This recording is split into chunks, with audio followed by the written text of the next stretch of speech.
Tonight, from the Mandalay Bay Resort and Casino along the fabulous strip in Las Vegas, Nevada, Boxing After Dark returns with a battle between two typically determined Mexican warriors. Super Bantamweight champion Érik Morales against former Super Bantamweight title holder Marco Antonio Barrera. On a perfect, clear, cool night in Las Vegas, an intensely knowledgeable boxing crowd will fill the event center at the Mandalay Bay for a fight for which Mexican fans have waited several years.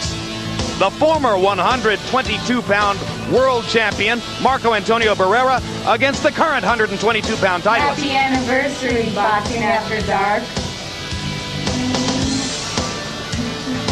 And yes, this telecast signifies the end of the 4th year, the beginning of the 5th year of what we think has been the landmark television series, HBO's Boxing After Dark. Once again, a fight for which we've waited, as have Mexican boxing fans, a long time.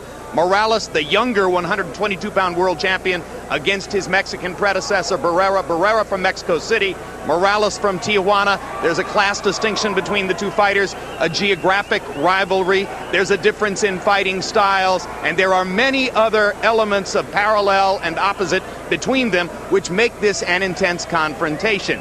Typical of the kinds of evenly matched battles we've become accustomed to seeing on Boxing After Dark over the years. So in honor of this 4th anniversary, let's look back now at some of the thrilling moments which have made Boxing After Dark, because of its competitive nature, a series which has changed the landscape of the sweet science of boxing.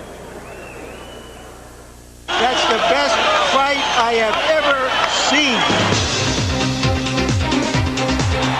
This is just a war, Roy. What an unbelievable fight. Oh, what drama.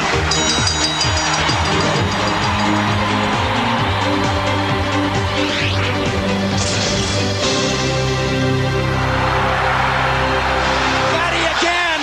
44 seconds to go. This would be the miracle of all miracles if he's able to pull it off. Robinson turned to hold. Got looking for one big clincher.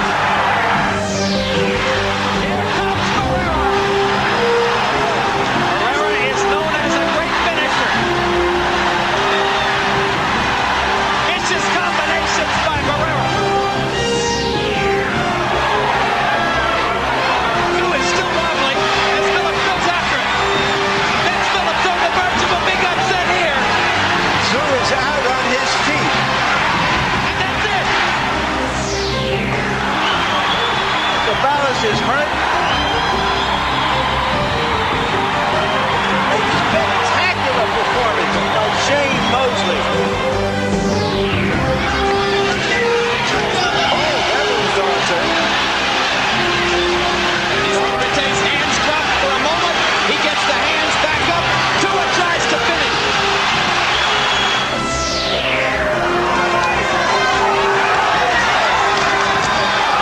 Down goes Rodriguez. What a left hook. He won't make it up from that. No way. Arturo got him. Oh, about that. Comeback win. I think Boxing After Dark has a future.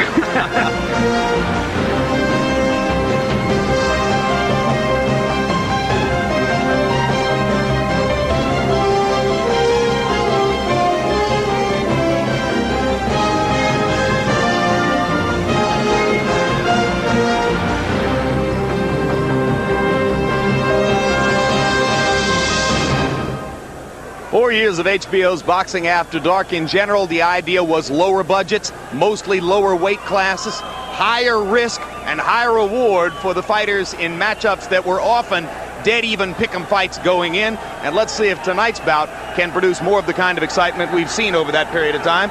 With HBO boxing analyst Larry Merchant. Larry, in the past 4 years, there have been quite a number of big, heavily promoted mega fights which have not lived up to their billing in terms of competitive drama, from Johnny Tapia against Danny Romero to, of course, Oscar De La Hoya versus Felix Trinidad in this very arena. Will tonight's fight, anticipated as it is by Mexican fans, live up to the standards that we've seen on Boxing After Dark? If not now, with two high testosterone warriors, when?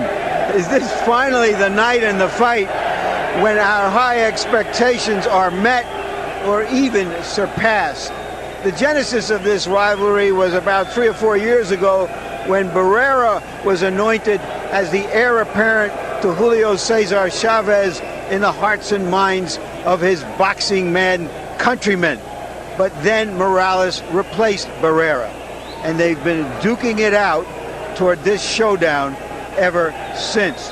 In fact, it almost happened prematurely when the two fighters appeared in a soccer match with their followers 6 months ago and got into it so heavily that they had to be separated. Jim, only the referee can separate them tonight, and I don't think he's got too much work to do. Oh, but the crowd factions are chanting against each other in the background, and maybe some of them are going to have to be separated. Meanwhile, 2 notes. Our regular expert commentator, Roy Jones, is not here tonight because of a family function, and there's one fight and one fight only on this card, so get ready for the main event. Tail of the tape between Érik Morales and Marco Antonio Barrera. You can see that Morales is the younger of the two. Barrera, at age 26, is in his 11th year as a professional fighter. Morales has been straining to make 122 pounds. He made it safely at 121 yesterday, looking a little starched to some of us. Tonight comes in at 130, and Barrera at 132. Rules of the bout with our unofficial ringside scorer, Harold Letterman. The Érik Morales Marco Antonio Barrera fight is scheduled for 12 rounds using the unified rules of the Association of Boxing Commissions. There is no standing 8 count, no 3 knockdown rule. Only the referee can stop the fight, and you cannot be saved by the bell in any round, including the 12th and final round. And Jim, huge controversy over the boxing gloves. Morales wanted to use a Japanese brand called Winning. Barrera wanted a Mexican brand, Reyes. They flipped the coin. Barrera won. They're using 8-ounce Reyes. And if you're a fight fan, you know that means the puncher's glove. Now here's the man who dominated this weight class from 1995 into 1997 before he ran in to an American fighter named Junior Jones. Now he finds himself an underdog. Yesterday the odds shot up to 5 or 6 to 1 in favor of Morales because of all the fans coming from Tijuana. Today it went down to about 3.5 to 1 because of all of Barrera's fans from Los Angeles. Even though he is a real Mexican fighter, both in style and substance, he hasn't fought in Mexico for over 6 years, Jim, because he found he could make more money in Los Angeles and Nevada. 6 straight wins since the second of his 2 losses to Junior Jones. It would have been 7, but a fight in December was ruled a no contest when it was discovered that his opponent's record had been falsified and that he was in fact a former sparring partner of Barrera's. Now here's a closer look at Mexico City's cultured upper middle class fighter, Marco Antonio Barrera, who turned pro at 15. And was 43-0 before Junior Jones's fights, and Morales claims those losses broke his spirit, to which he replies, "Chicken Tijuana," because Morales from Tijuana, which has never ever produced a major fighter before. And you can imagine, of course, what the Tijuana fans have to say about people from Mexico City like Barrera. Barrera, incidentally, was one of the principals in the main event of the very first Boxing After Dark telecast, Feb 3, 1996, against Kennedy McKinney, in a fight which, if you saw, you'll remember to this day, a thrilling 11-round seesaw battle in which Barrera knocked McKinney down 5 times and got the TKO win. Now here comes Morales, who has come on in the last couple of years to become the dominant 122-pound fighter in the world, and perhaps the most celebrated and beloved of all Mexican fighters right now, though fans of Barrera and Ricardo Lopez might beg to differ.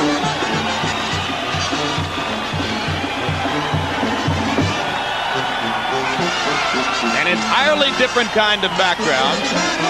Morales loves to say, although it's sort of apocryphally true, he loves to say that he grew up in a boxing gym in Tijuana. Here's a closer look at Érik Morales.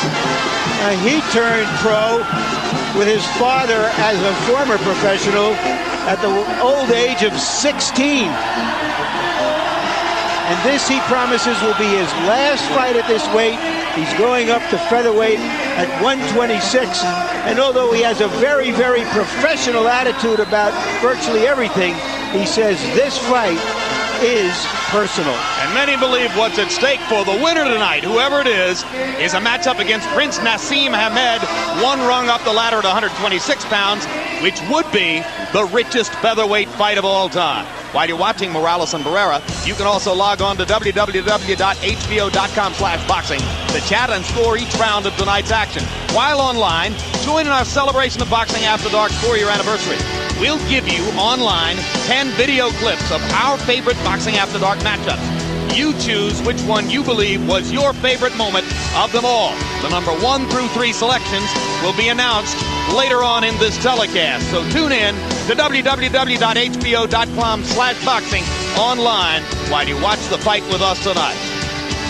Now let's go to ring announcer Michael Buffer for the official introductions.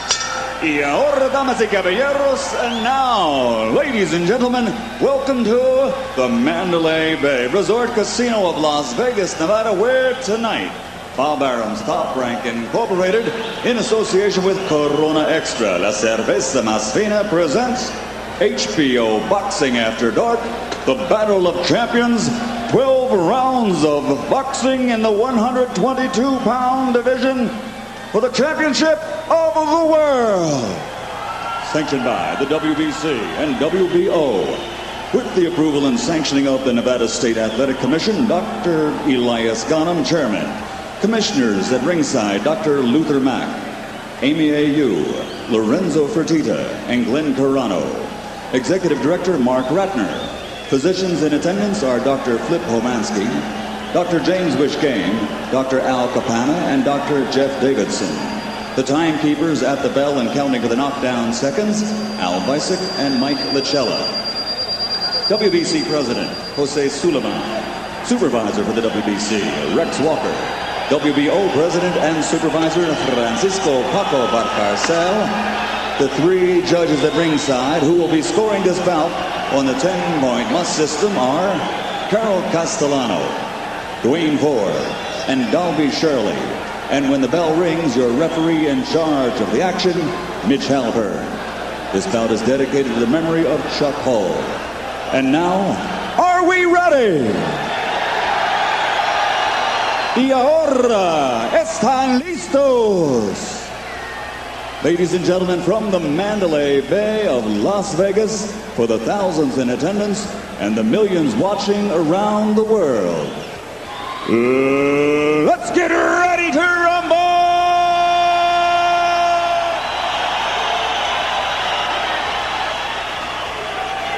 Introducing first, fighting out of the red corner, wearing white, trimmed with black, and weighing in at 121 pounds. His professional record, a perfect one.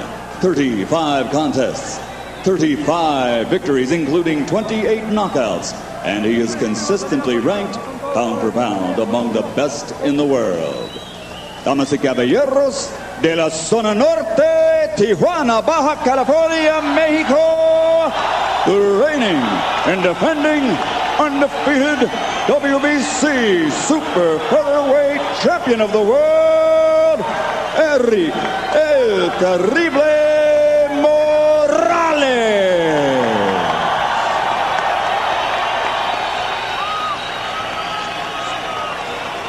And his opponent across the ring, fighting out of the blue corner, wearing silver trimmed with blue. He weighs in at 121.5 pounds, and he has an outstanding professional record consisting of 49 victories, including 36 by knockout with only 2 losses. Damas y caballeros de Ciudad de Mexico, Distrito Ferraro, Mexico, the 2-time world champion, the reigning and defending WBO Junior Featherweight Champion of the World, Marco Antonio Barrera.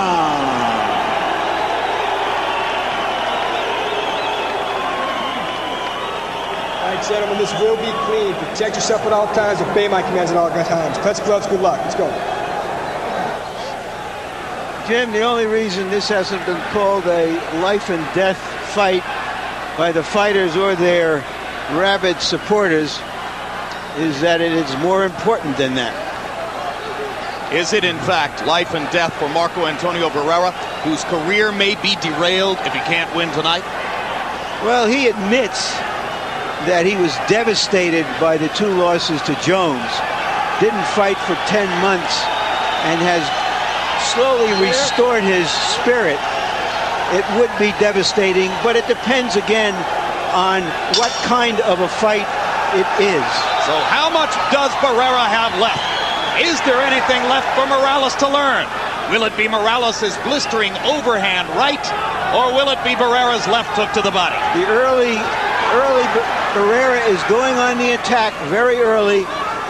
He says his defense has improved with a little bit more head movement, but he is putting himself in the range of Morales' excellent right hand. And a solid left hook lands early for Barrera, and he knocks Morales back with the right hand.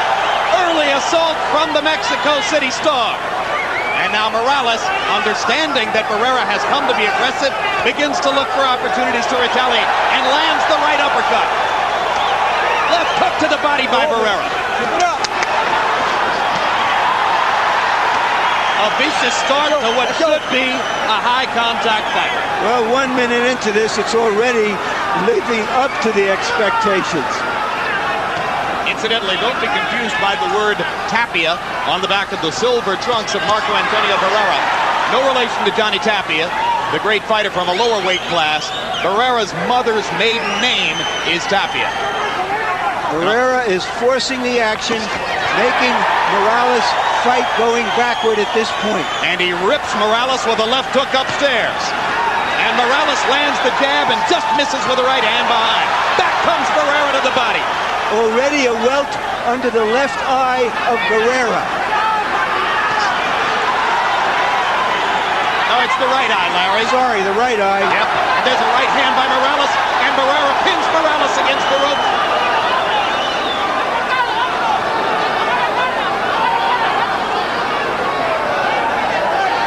Watch your heads. Left hook upstairs and to the body by Morales. 1-2 combination by Barrera. Hard right hand by Morales as they trade in the middle of the ring. Double jab by Morales and a left hook. So Morales has withstood the early assault and has matched Barrera punch for punch.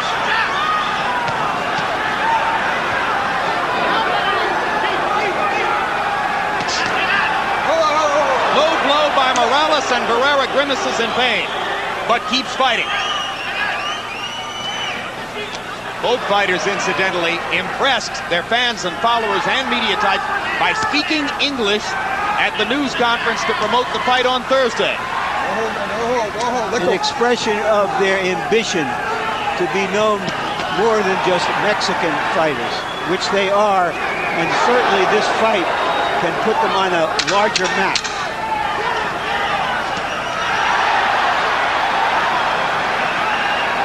Both fighters have their moments in a savage round number 1. And as we go to the corners, where Spanish is spoken, Ray Torres will be our interpreter. Okay, you need to work with him, but at the distance. Don't get in his distance. Don't get too close to him. We don't need that. You already cut him. He's cut. You gotta keep pressuring him.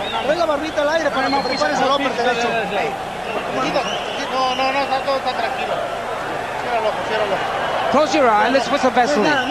It's nothing. You're cut, but it's nothing. You need to go in, bob and weave, and get in. You're going too low. Let's use more intelligence.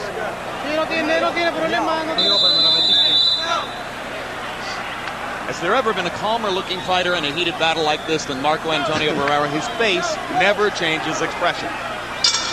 We heard in the corner the trainer of Érik Morales, who is his father, Jose, a former fighter, urge him not to get into those kinds of exchanges continually, but to use his boxing ability and his jab. The feeling is that Morales was too willing to trade with his previous opponent, Wayne McCullough, but of course, McCullough didn't have the punching power to hurt him. Barrera may be a different story. And with his range, it's expected that Morales could outbox Barrera from the outside. Longer jab, longer right hand. But he loves to go inside and fight, and Barrera wants him to do that. In my mind, Jim, Barrera's fight depends on how much he's willing to take. If he can take the kind of stuff that Wayne McCullough did, he's got a real chance because he's a far superior offensive fighter.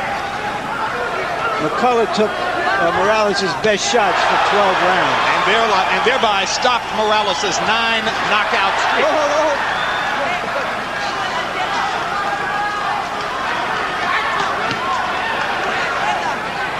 Hard right hand by Morales. Barrera getting hit as he backs straight up. 1-2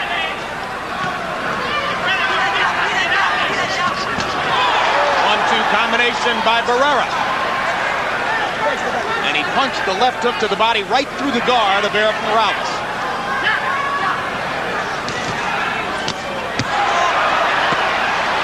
Morales trying to bust up Barrera with power. Landed the right hand behind Barrera's left glove. Barrera comes back, doubling up with the left hook to the body, his best punch. And a right hand shot to the body as well. And a vicious right cross. What a fight! Trying to play the glockenspiel on Morales' ribs and being very successful in that exchange. But back comes Morales.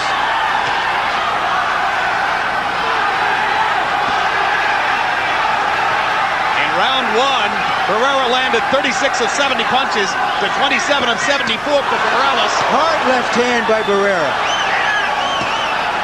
And now Morales goes downstairs, looking to take some of the steam out of Barrera's punches with his own body attack. One thing I noticed is that Barrera has improved his defense, Jim. His hands are held higher. He's not quite as insolent as he was when he fought Junior Jones and left himself open, got careless.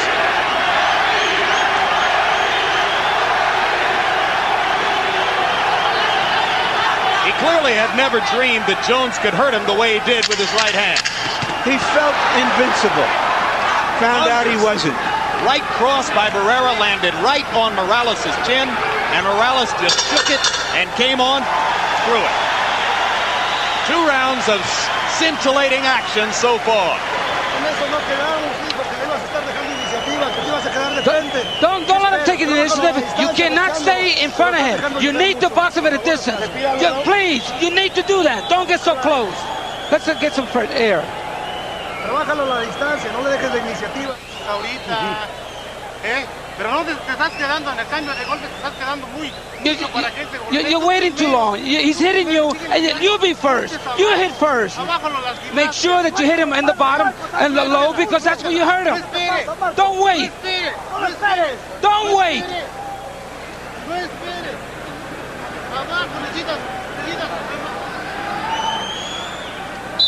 Barrera coming forward, sending Morales back on his heels, accomplishing his mission. Morales' corner urging him to use his boxing skills. But as he said, Jim, it's personal, and he has allowed the emotions of this event to dictate what he is doing. And the result through round 2, the 2 punchers have landed 120 shots, and only 21 of those were jabs. So it's a power punching extravaganza so far as Morales goes to his knees, lunging forward to reach Barrera, who had vacated to the side. Yeah, he might have tripped over his foot there.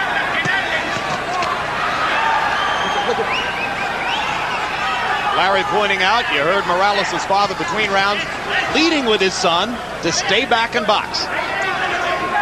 Doing a little bit more of that right now.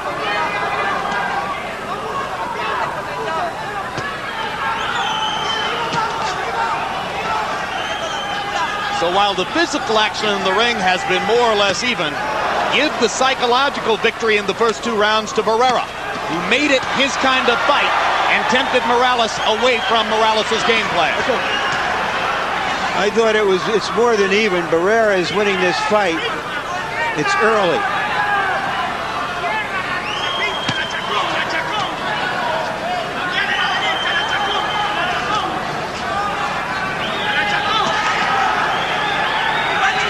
Morales looking to land the uppercut, a punch that Barrera seldom throws.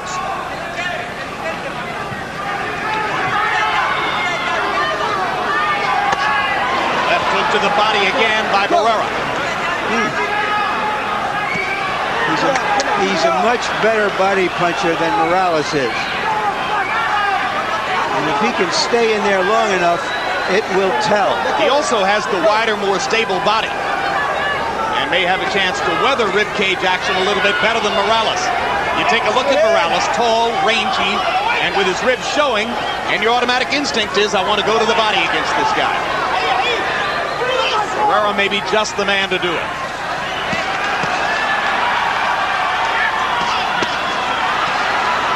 One of Morales' great strengths that he can throw a variety of punches from an assortment of angles. And now Barrera backs him up against the ropes and strafes him with the right hand again. And once again, he has Morales fighting his fight. Uppercut by Barrera.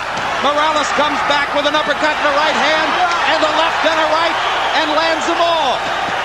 Here comes Barrera. Here comes Morales.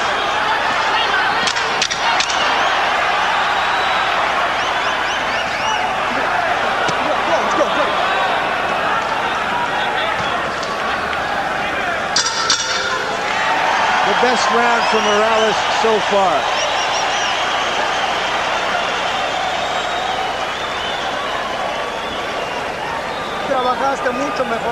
You worked a lot better. This was a good round. That was almost perfect.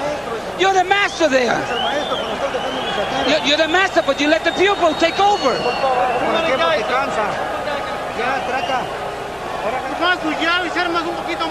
Okay, you need to throw that jab and be a little more quicker because you're letting the initiative go away. In the moment, you let him get away with it. You make a miss, but you got to capitalize on it. Throw punches. Make sure they're head hooks. I want you to get your distance. You're the master there. You're the teacher. Seconds out. Let's go. The master, they're calling Morales in his corner, giving a lesson to the pupil. The pupil's doing pretty well so far. In round three, Barrera slowed his tempo just a little bit, throwing only 45 punches as opposed to more than 70 in each of the first two rounds, but he landed 26, 58%, so Barrera is landing more than half his punches. Morales, however, threw 76 punches in the third round, a much higher output than Barrera. Let's see how Harold Letterman has it through three. Okay, Jim, 2 rounds to 1, 29-28, Marco Antonio Barrera because of those body shots.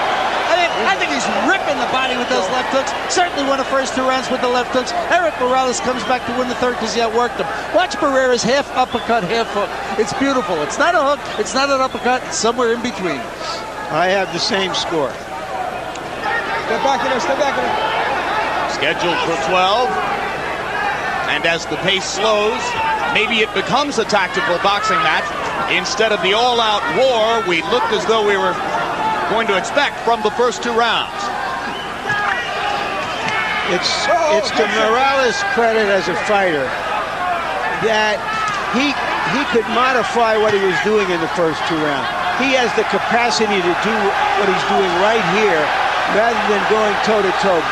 Barrera must get in close. The versatility of Morales is to his favor. Now Morales backs into a corner as Barrera fires away with both hands, and they'll trade again.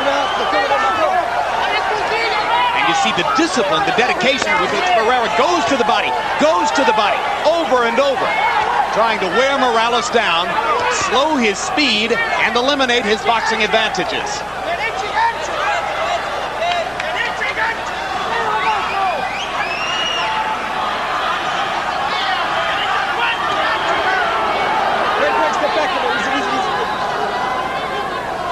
$3,000 tickets reportedly sold in Morales' hometown of Tijuana.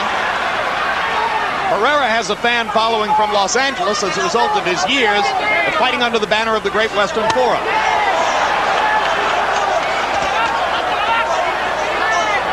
Left to the body and a hook, more lefts.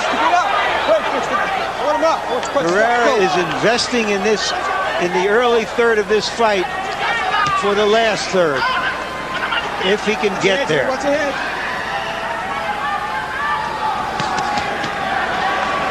Four-punch combination by Morales. And again, in round 4, Barrera throwing many fewer punches than had been the case in the first couple of rounds. So he begins to pick his spots while still focusing on Morales' body to do his damage. And right now, let's take a look through 4 rounds at some of the body action that's been provided on both sides of the competitive equation. Barrera is a fighter similar to Chavez. We expect to see Mexican brawler boxers throwing these kinds of body punches to break down their opponents. So as you can see, most of the damage to the body done in that tape package by Marco Antonio Barrera. Punch stat numbers through round 4. Morales throwing many more now. Barrera still landing at the higher rate. So you gotta go low to make him miss. You gotta. All right, let's go.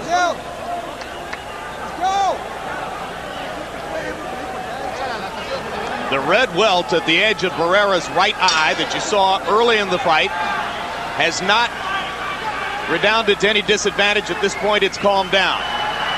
Morales showed some swelling around the right eye during the last round. Neither man has been cut. Neither man has bled.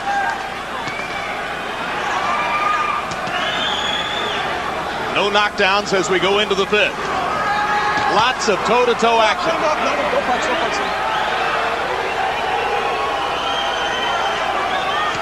Barrera is plainly very conscious of the right hand of Morales. He has done a very good job of keeping himself from being hit too many clean right hands. Right there you saw him back off just a little bit and Morales' shot fell short.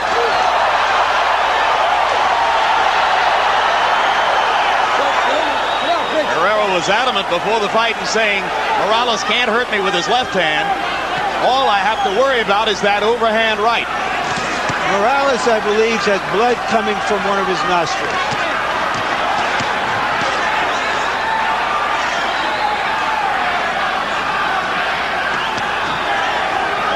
Morales has been known to start slowly and then build tempo as the fight progresses.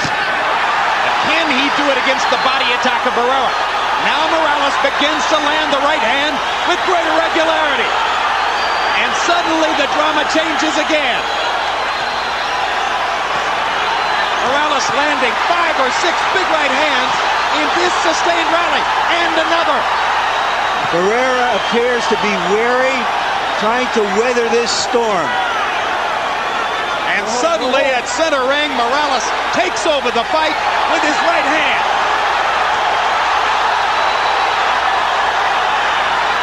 And a right hand from Barrera. And now Morales is badly hurt. Morales trying to stay up. A minute to go in round 5. Blood pouring out of the right nostril of Morales.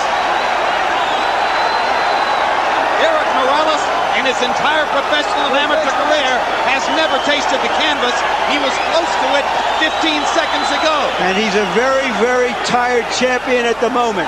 But he's still fighting Barrera off as Barrera tries to husband his strength for another assault. Hey, where's that top 10 list on Boxing After Dark? We may have a new entry here. Go.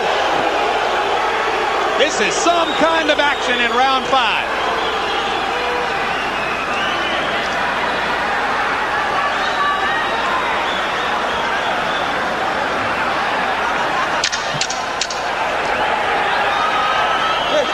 Round reminiscent of round 10 of Holyfield Bow 1. The first half of the round belonged to Morales. The last minute of the round belonged to Barrera.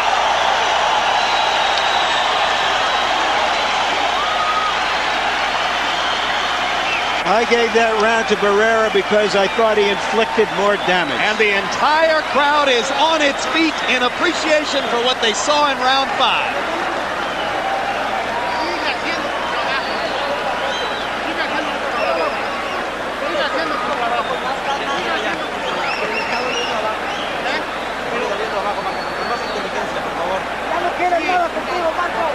He doesn't want any more. You got him already. First half of the round, Morales, here you can see him with this barrage, driving Barrera back. Barrera saying to himself, let me stay in here. My time will come, and here it comes. Right there, Morales almost looked like he was ready to go to the canvas. Round 6 of a scheduled 12 in what has been a memorable war so far. Close fight, tough fight to score.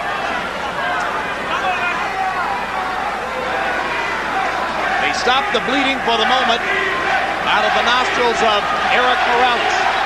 Barrera still largely unmarked despite all the punishment he's taken.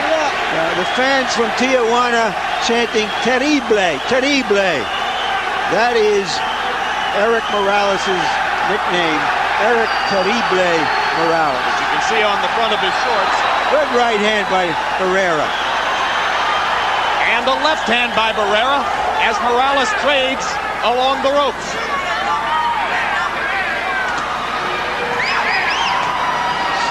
Both fighters seeming to try to get their breath a little bit after the blistering action in round 5. Barrera goes back to the left hook and continues, as Larry pointed out, to try to invest in body punishment and slow Morales down for the later rounds.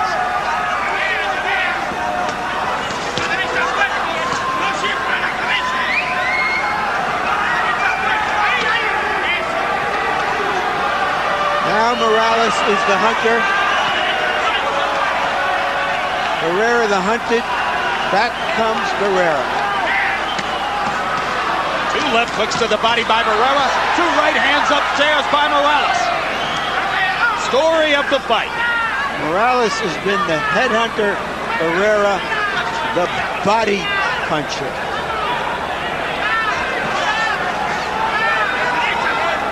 Left hook misses for Morales. Barrera goes back to the body with a hard right hand shot. Morales seeming to try to load up one shot instead of boxing. He might be too tired to use the jab and box right now.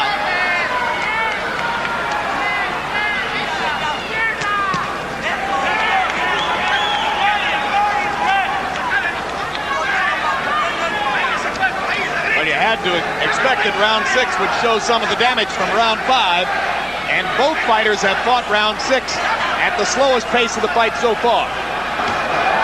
Big uppercut by Morales. But no follow-up. Now Morales gets back up on his toes a little bit and tries to rally and steal the round.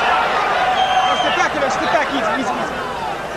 Barrera hasn't done much in this round, so there's an opportunity here for the champion if he can produce one more big flurry.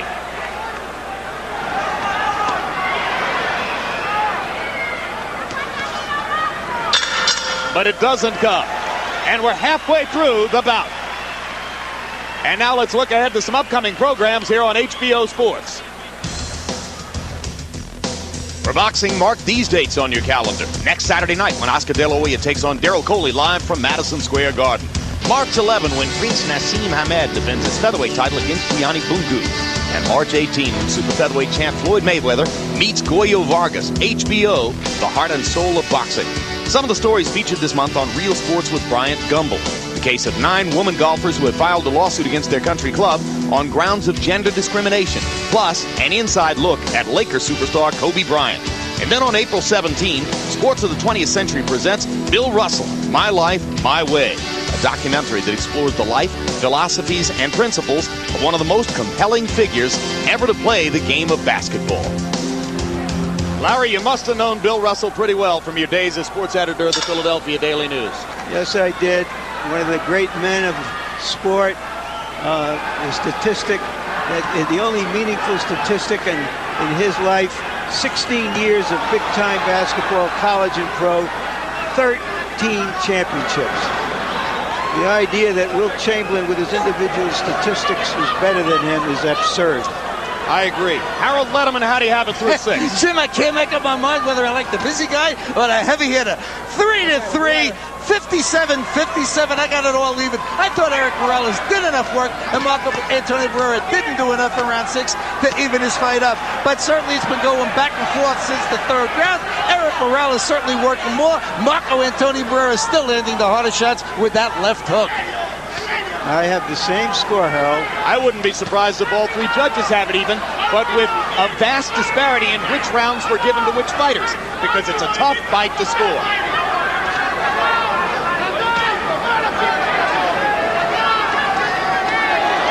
Barrera with another combination, pounds Morales back over the ropes.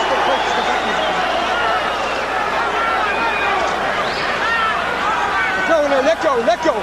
Morales, for the moment, doesn't seem to have the kind of snap in his punches that we're accustomed to seeing from the Tijuana star. I agree, Jim. So far, it looks like a rubber band that has lost a little of that snap.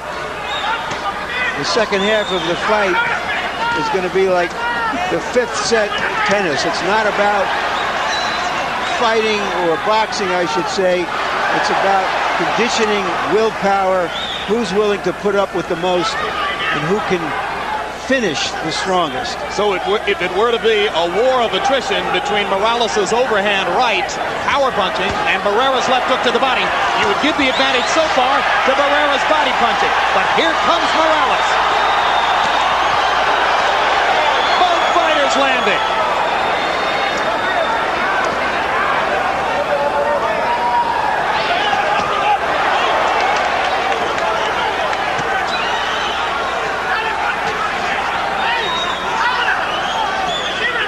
Sometimes, in a physical sense, Larry, because the fight is so great and so taxing, both fighters lose. Is this the kind of bout which, if it goes 12 rounds, could change both fighters' careers? Absolutely. Very, very few fighters come out of an intense fight like this, both emotionally and physically, the same as they were before the fight. Personal and so far profound.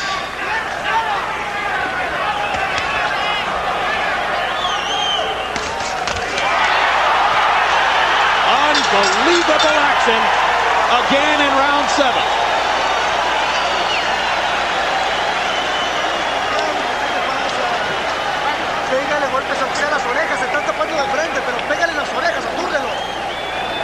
You gotta get pressure. You got stamina to fight 20 rounds, not just 7. We gotta go quickly now. The last few rounds are coming up.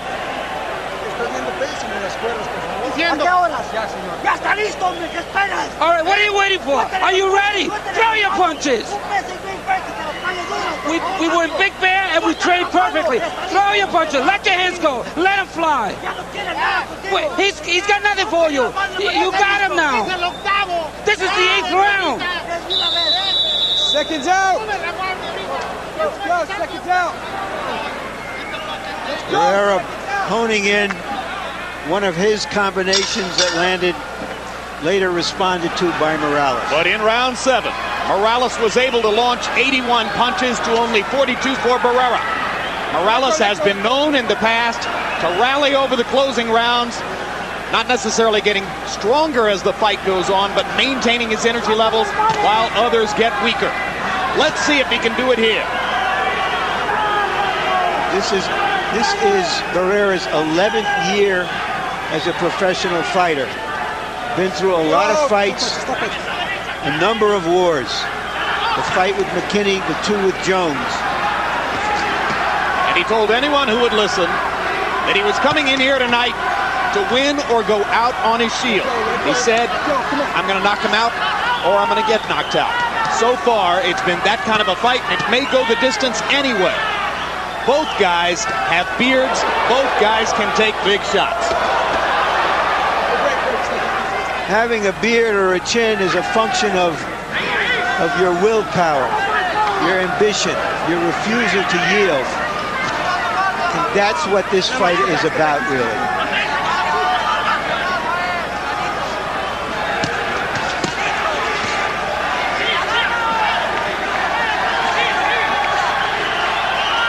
Morales' energy level starting to rise again.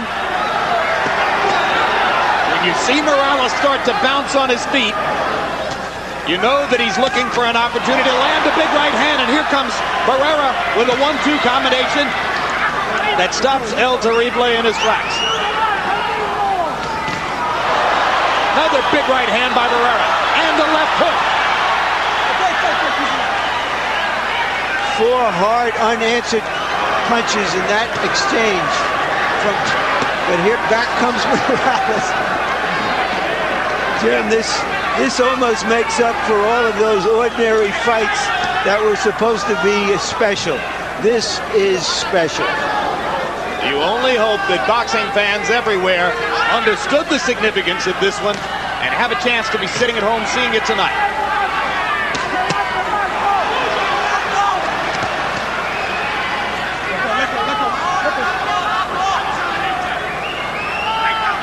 Referee Mitch Halpern hasn't had much to do.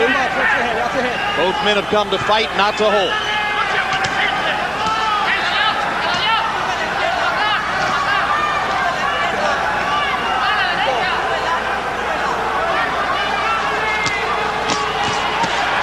Two right hands landed for Morales. Barrera keeps coming through them. Another right hand by Morales. And another left hook for Barrera. And the right hand. And the left hook. And they trade right up to the bell again. Stag at Sharky's.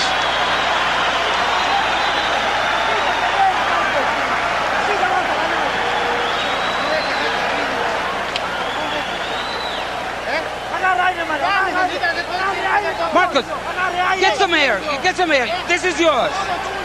This is all yours. Don't let him take the initiative. You got to be first.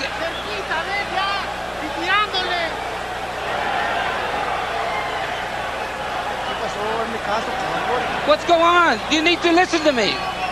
Pay attention. You need to work the distance. You can't be in there. You have all the ability. On occasion at close quarters, you'll see Barrera actually close his eyes as he does there as he throws a punch. Hasn't hurt his accuracy in this fight. He's still landing 50% of his shots. In round 8, they were dead even in punch output. Morales throwing 63, Barrera throwing 62. Harold Letterman has the fight even going to the 9th. As I do. So Barrera and Morales trading shots and trading rounds. All 3 judges from here in Las Vegas. Oh, a big left hook for Barrera. And Morales comes back with the right hand again. To this point, as well as Barrera has fought, the fight is a victory for him in a sense, regardless of what happens after this. Obviously, he wants to win the fight itself, but he is fighting better than many people anticipated that he could. And fighting at the level of greatness he showed before his 2 losses to Junior Jones. This is the Barrera who was 43-0. He has taken 3 years to restore himself, and he has indeed. If he loses, it's only because Érik Morales is the best opponent of his entire career.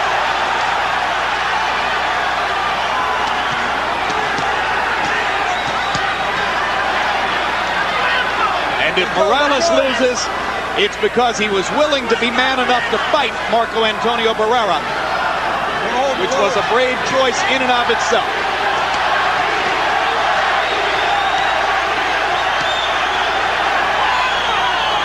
You had the Barrera rally early in the 9th round. Here's the Morales rally to match it. And now a cut under the left eye of Marco Antonio Barrera. So finally Morales has broken through on the face of Barrera to draw blood.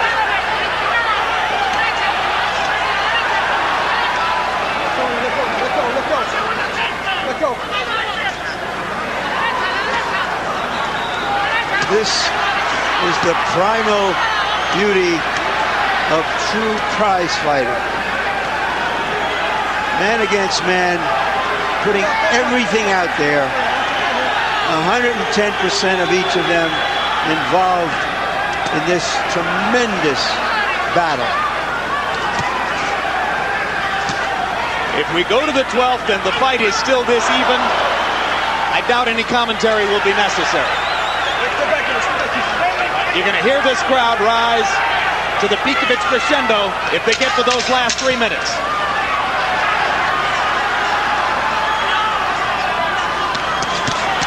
Oh, what a combination by Barrera as Morales overcommitted with the right hand, and Barrera hurt him badly to end that round.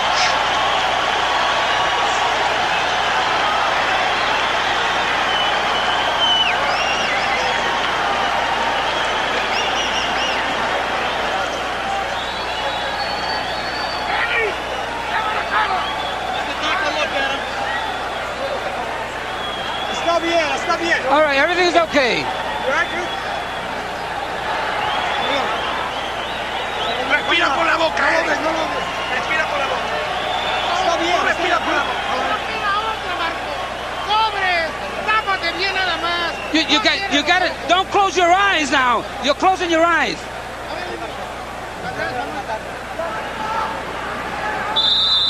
Momentarily, we'll see the right hand that cut Barrera right there. That chopping right hand by Morales. It is not a dangerous cut.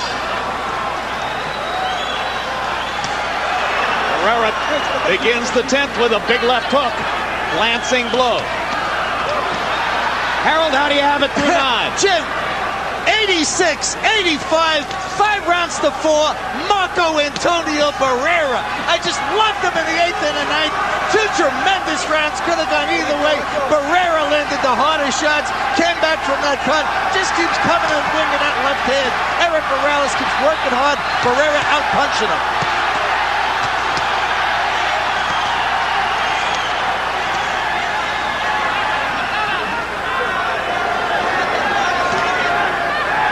Another fight against a great Mexican veteran. Érik Morales knocked out Daniel Zaragoza in the 11th round to win the title. But Zaragoza was 39 years old. Barrera is still a young man at 26, even though in his 11th year as a professional fighter.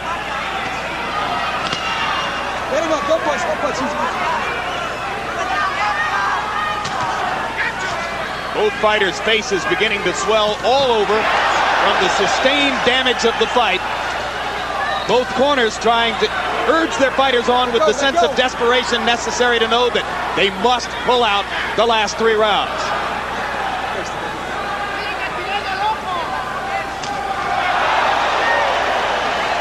Morales has landed a couple of real good clean shots in this round.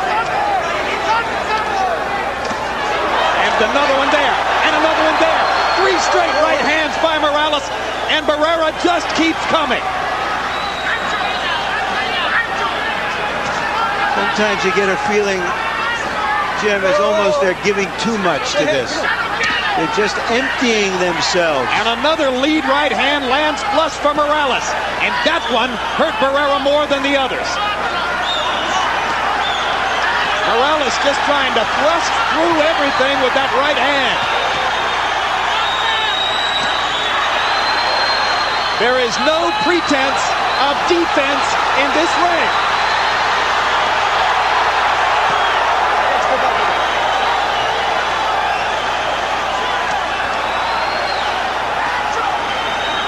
Over the years, there have been some unforgettable matchups between great Mexican fighters. This will stand the test of comparison with any of them. I go back to the fight between Pintor and Gomez. Gomez being Puerto Rican. Fabulous fight. 14 rounds of non-stop action in that one. Until one of them collapsed. Pintor. This is every bit as good as that.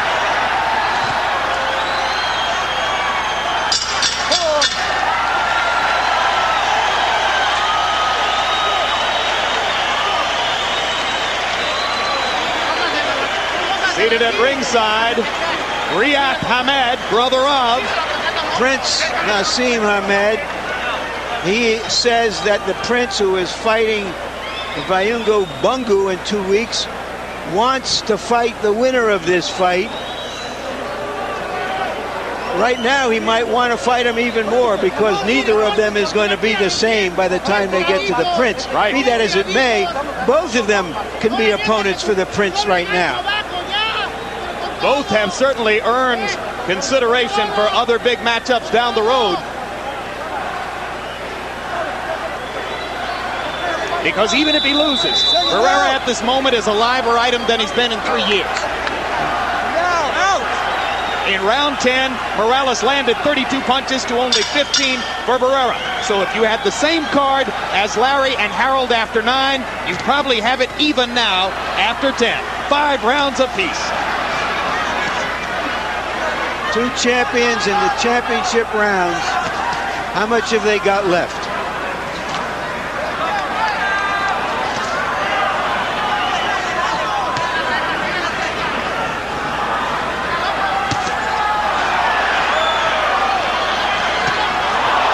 Right hand for Morales, followed by a big right hand for Barrera.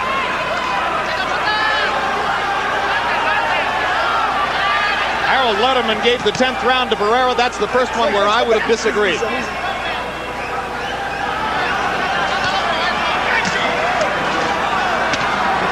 More body shots from Barrera as he continues ripping the left hook to the ribcage of Érik Terrible Morales. Morales' versatility is that he can move if he wants to and jab. Barrera's versatility is he's more willing to go to the body as well as the head.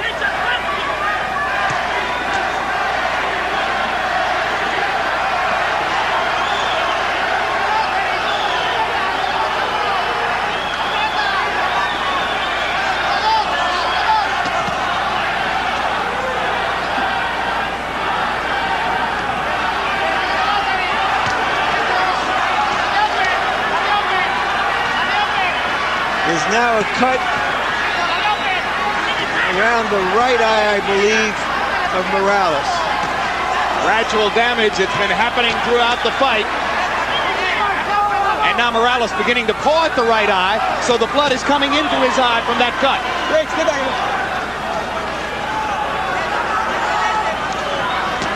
Watch Morales from time to time touch his right eye with the glove. The telltale sign that the blood is seeping into his vision. Let go. Let go. Break. Step back.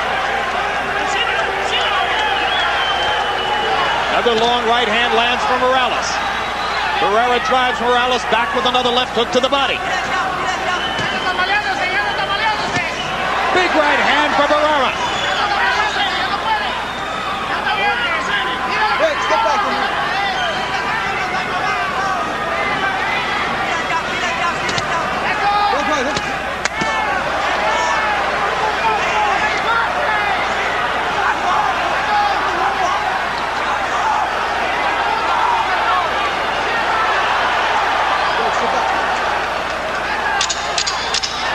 They had one common opponent, Junior Jones, who beat Barrera twice and was knocked out in 4 rounds by Morales. Largely on that basis, you suspect Morales was the heavy betting favorite here. But it looks like a near-even fight as they get ready to go to the 12th round of an unforgettable war. Listen to me, Marco. I heard that this fight is even. Whoever wins this fight wins the fight. It's all now, the last round. Last round. You need to move a little bit more. The lateral movements is what's going to help you. You got to throw a lot of punches. Marco, you're good. You're better than he is.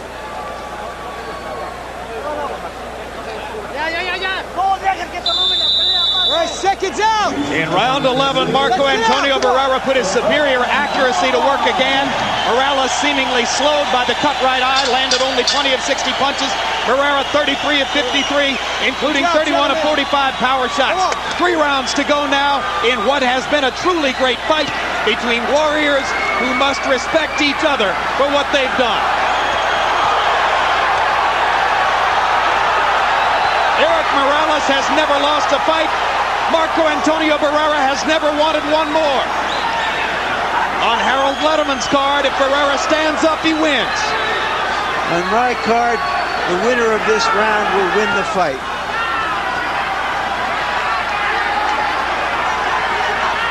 And I'm with you. I think it's the kind of fight where the winner of the 12th round is going to deserve to win the fight. We're closing the show. Hard right hand by Morales. Step back, step back.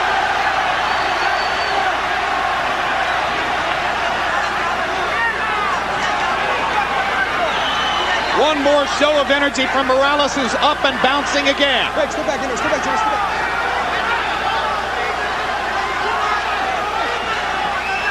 Throughout the night, usually when Morales has stepped up to bounce and look to land his big right hand, Barrera has answered that with left hooks to the body.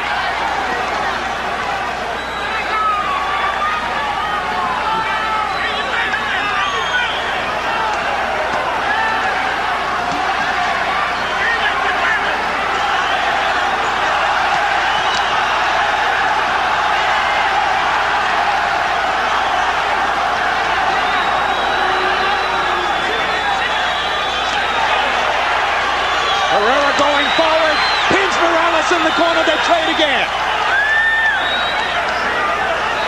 Neither man with a huge advantage through the first 2 minutes of the 12th. What will the last minute bring?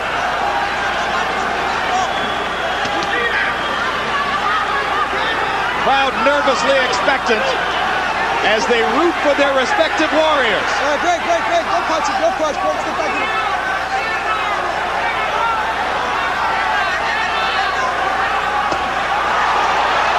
Hooks by Barrera, and Morales is wobbled.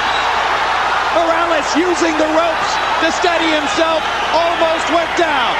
The ropes, Jim, and his heart. And there's the first knockdown of Érik Morales' career. And that could be the difference in the fight. That could be the difference in the fight. I didn't see the punch that a little caused left that hand knockdown. inside. Now Morales knows he's got to do something dramatic right back, and he's only got 15 seconds to do it. 12, 11, 10, 9, 8, 7, 6, 5, 4, 3, 2. What a fight! I think Barrera won it. I think Barrera won it. A brilliant 12th round performance by Marco Antonio Barrera. Fabulous fight.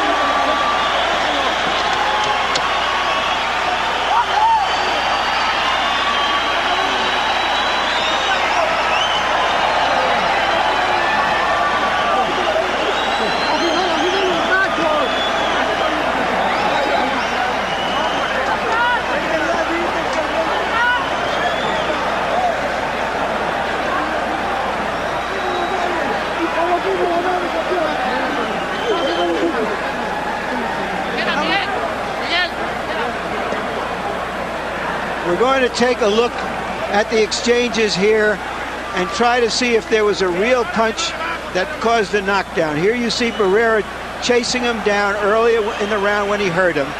Now this is the same sequence. This is not the sequence of the official knockdown. But this defined the round. And now here's the moment that may decide the fight. This was not a punch. This was not a punch. Barrera may have won that round anyway and won the fight. This fight should not be decided on a no-punch knockdown. Indeed, if the fight is decided by 2-point rounds in Barrera's favor, that will be an injustice because, as Larry pointed out, there was no punch. He missed with the little left hand, and Morales' head contacted his body instead.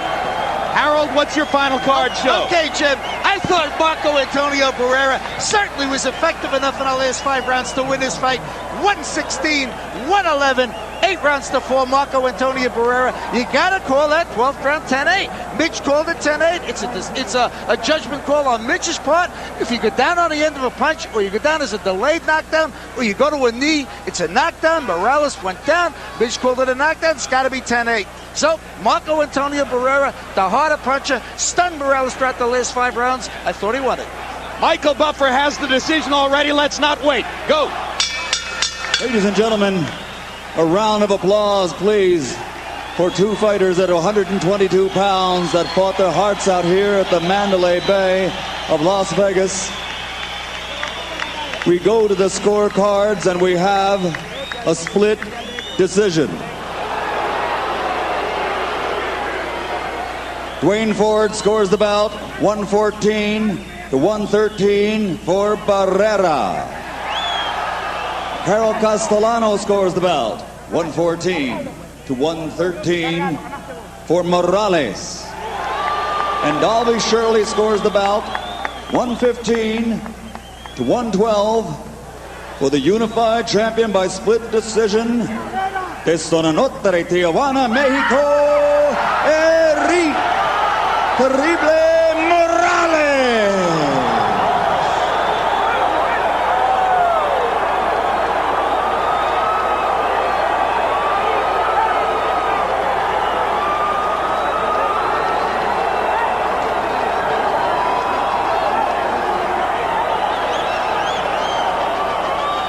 So the crowd reacts to the split decision in favor of Érik Morales.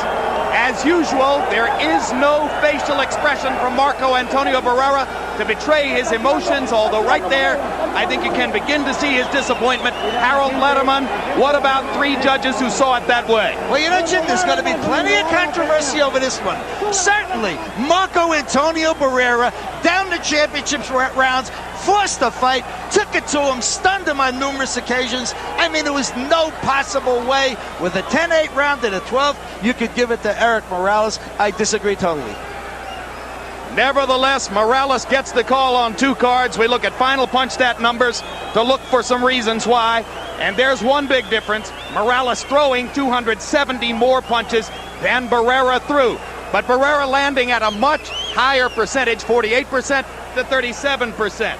And if you look at power punches, where the real damage was done because both fighters largely dispensed with their jabs, Barrera was right there in connects, throwing fewer, connecting at a higher rate, and in our view at least, doing more damage with each punch. Now let's go to Larry Merchant, who's with the winner and still champion, Érik Terrible Morales. Érik, congratulations. Were you sure you had won the fight after the 12th round? ¿Estabas tú seguro que después del 12 tú que habías ganado la pelea? Pues realmente fue muy difícil.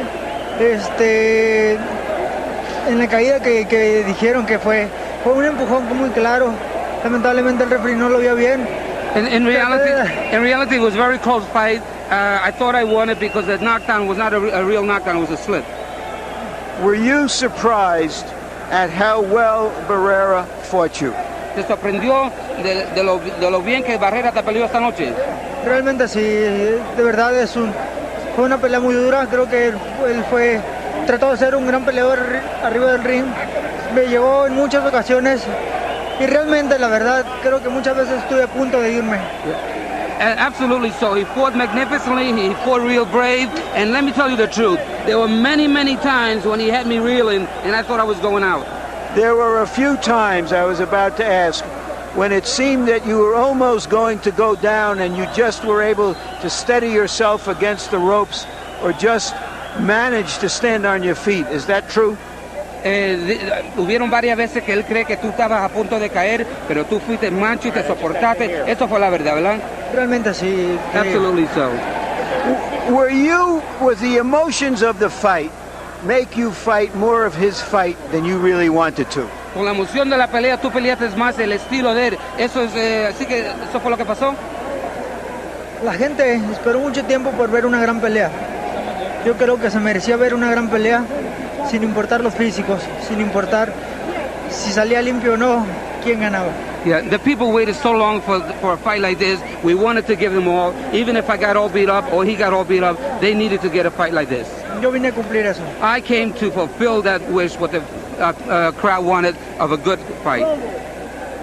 Will you give him a rematch, or do you want to go to the 126-pound championship and fight Prince Naseem Hamed? ¿Le daría una revancha a Barrera o quieres ir a pelear con Hamed en las 26? Yo dije que era la última vez que peleaba en 122 libras. Lamentablemente, realmente me siento muy cansado en 122 libras.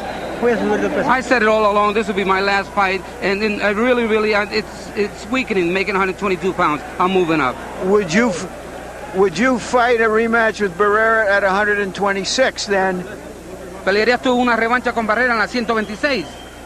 Con mucho gusto. Creo Absolutely, que es un gran with peleador y se lo pleasure. merece. He's a great fighter, and he deserves a rematch. Thank you very, very much, Eric. Again, congratulations. Back to you, Jim. All right, Larry, thanks very much. Well, the great news is a tremendous battle. Both fighters fighting courageously and well. Here's a look at the judges' scorecard by which Morales got the decision that many here, I believe, are going to see as questionable. Castellano, 1 point in Morales' favor. Dwayne Ford, a point in Barrera's favor. Dalby Shirley, somehow seeing the fight 3 points to the favor of Érik Morales. That one, a little hard to figure. Let's go back to Larry Merchant. You may have just seen, Jim, on camera that Érik Morales handed the belt that Barrera had owned back to him in respect for the performance he gave tonight. Give us your feelings about the decision. Dinos tu pensamiento y lo que tú sientes sobre la decisión. No sé la verdad que hay que hacer en Las Vegas para poder ganar. Yeah, I really don't know what you have to do in Las Vegas to win a fight. Esa es la segunda pelea que me pasa esto. This is the second fight that has happened to me. Yo creo que la gente es el mejor juez. The people are the best judges of all. They know who won the fight. Were you able to force him into your kind of fight simply because of your determination to get inside? Tú pudiste forzarlo a él que peleara la pelea tuya porque simplemente tú lo forzaste a que peleara la pelea adentro. Yo salí a hacer mi pelea, salí a hacer lo mejor de mí, hice una gran preparación. I came to make my fight. I knew that I had good preparation, and that's what we did. Did you think you ever had him close to stopping him? ¿Tú crees que alguna vez lo tenía al borde del knockout? Ya estaba él en el knockout, de hecho no pude finiquitar.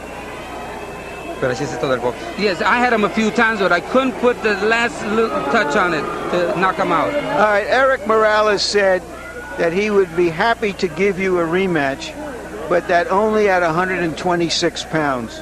Would you fight him at the featherweight limit of 126 pounds in a rematch? Érik Morales dice que te daría una revancha, pero tiene que ser en la 126, porque él no puede hacer la 122. ¿Podrías tú y quieres tú una revancha en la 126 libras? Pues no sé, voy a platicar con todo mi equipo, yo creo que gané. No tiene por qué haber revancha, yo ya demostramos los del OMB que somos mejor campeones. I will have to talk over with my camp. We feel we won the fight. There shouldn't be a rematch, but we have to talk about it. Thank you very, very much for a great fight. Espero que el HBO se dé cuenta que su campeón que tiene no sirve. And I want to let HBO know that their champion is not that good. Thank you very much. Jim? All right. So at the conclusion of the 4th year of HBO's Boxing After Dark, the beginning of the 5th, yet another landmark event in the series. And earlier this evening, we told you that you could tune in to our HBO website and select your favorite Boxing After Dark moment for the first 4 years. Tonight's online results reveal. Number 3, Arturo Gatti versus Ivan Robinson, I should say. August 22, 1998. That got 16% of the vote. It was a great fight. Number 2, Oleg Maskayev's memorable knockout of Hasim Rahman this past November. The fight in which Rahman nearly landed in our lap at ringside after being knocked through the ropes. And the number 1 choice, the first main event ever on Boxing After Dark, February 3, 1996, when Marco Antonio Barrera TKO'd Kennedy McKinney in a wild pitched battle in the Forum in Los Angeles, a fight in which McKinney went down 5 times, but was still in the fight with a chance to win when it was finally stopped there in the 11th. We'll never forget Barrera from that performance back in February of '96.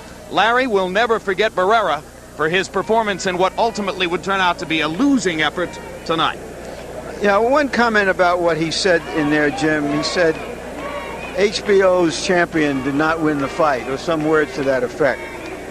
We should make it very clear that, yes, Morales has appeared many times on HBO, but so has Barrera, and that we at ringside thought Barrera won the fight. I thought it was a tough decision, a close decision. You can't get too upset about a fight in which you have it one round one way and the judges have it another round, but I thought Barrera did enough to win the fight. I'd love to see a rematch. I don't know if they have it in them after giving so much of themselves to have a rematch immediately. Yeah, and after Morales takes this kind of punishment in the fight, if I'm Prince Naseem Hamed, I say make me the Morales fight as quickly as possible. Now's the time to fight him. Right. And I have just had one other thought watching this. You know, I was bopping around Las Vegas on a beautiful day today, and you walk down the street, and one moment you're in Egypt, and the next moment you're in Italy, New York, yeah. or in New York, or France, or some exotic place. But I must tell you that here at the Mandalay Bay, which is another exotic place, it really is Mexico, and the best of Mexico we saw tonight. Absolutely. It was great to be in Mexico tonight, and it was great to have you with us. Let's look ahead now to some upcoming programs right here on HBO. Next Saturday on HBO, he's a three-time world champion. The Golden Boy Oscar De La Hoya takes on top contender Daryl Coley, and welterweights Arturo Gatti and Joey Gamache go toe-to-toe. Then, there's something kinky going on at this therapy session. Next Saturday on HBO, a World Championship Boxing doubleheader at 9, followed by Real Sex 24 at 11:30. Next Saturday on HBO.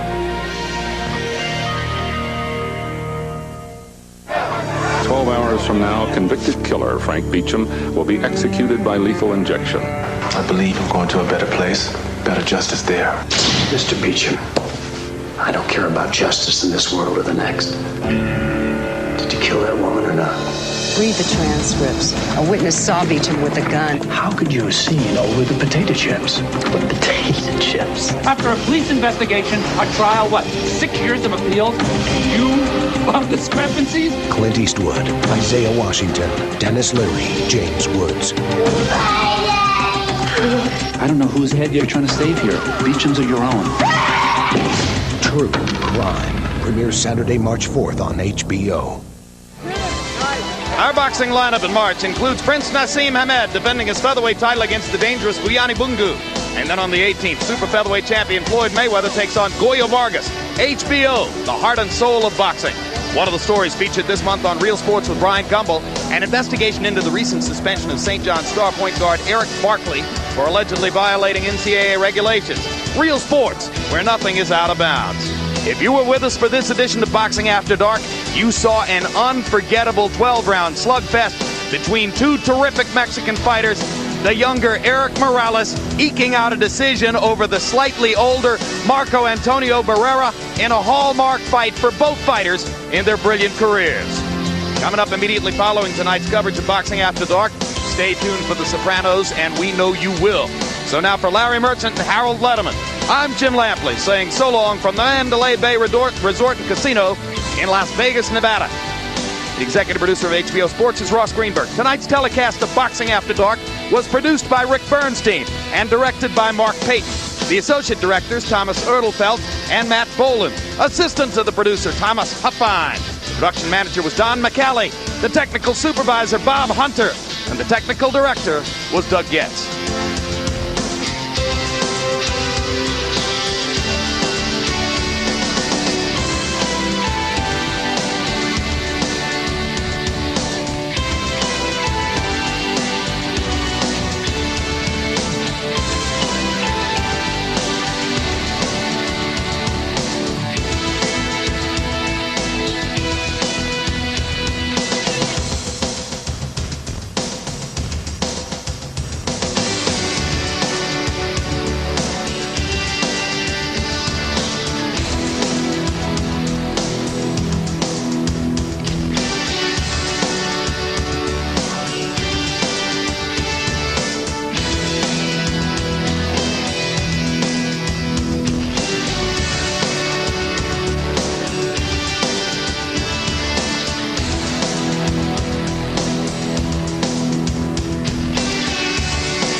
This has been a presentation of HBO Sports, the network of champions. Coming soon to HBO. As the chill of night sets in, those with the heart and soul are about to turn up the heat. HBO Boxing After Dark is back with world super featherweight champ Floyd Mayweather. Now with his title on the line, can his blazing speed and skill douse the burning desire of top contender Goyo Vargas? Plus, junior lightweight champ Diego Corrales is fired up for a title defense against power-punching Derek Smoke Gaynor. It all happens live. Saturday, March 18th. HBO Boxing After Dark.